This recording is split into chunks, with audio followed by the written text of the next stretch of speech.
नमूना recording studio Rajgir. नमूना recording studio Rajgir.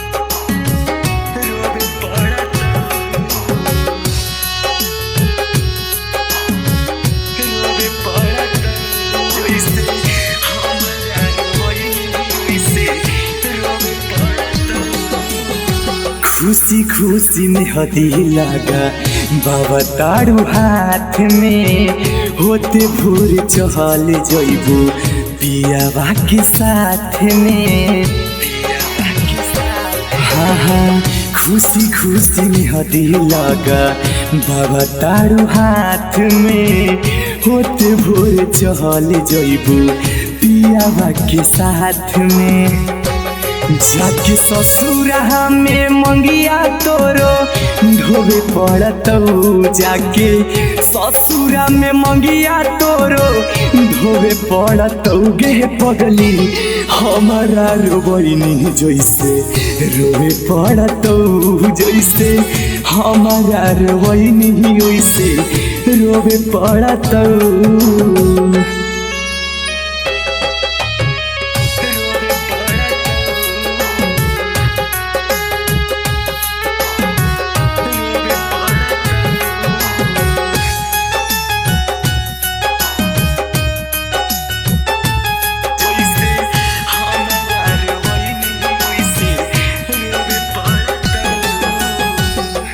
तनी बता दहकावन कहीं हम गलतिया जाए से ससुरा पहले कर द हम के हतिया।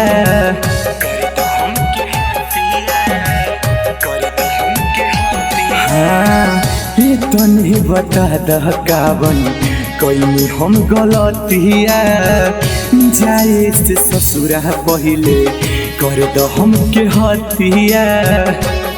कि तोरा सब दिन अकेले गे पगली सोबे पड़तौ, तोरा सब दिन अकेले करे जावा सोबे पड़तौ गे पगली हमारा रोबनी जैसे रोबे पड़तौ तू, जैसे हमारा रोबनी वैसे रोबे पड़तौ गे।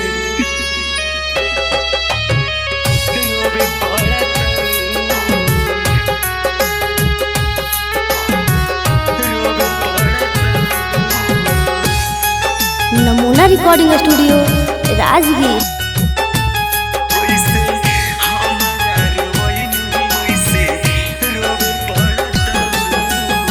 नहा जोगे सोनमा ऐसे दिलवा तू दुखाई के नता पीछी बहु जहरवा हम चाय में मिलाई के।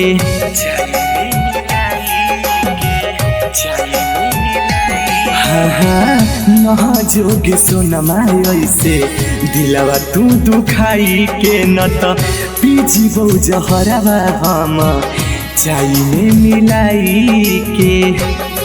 फिर सोहनु सिंगर अर्जुन के खोजे पड़तौ, सगर सोहनु रिहित सके तोरा खोजे पड़तौ गे पगली जितना रोबनी ओतने रोबे पड़तौ कहरे जवा जितना तू रोबनी तोरो रोबे पड़तौ। नमूना रिकॉर्डिंग स्टूडियो राजगीर।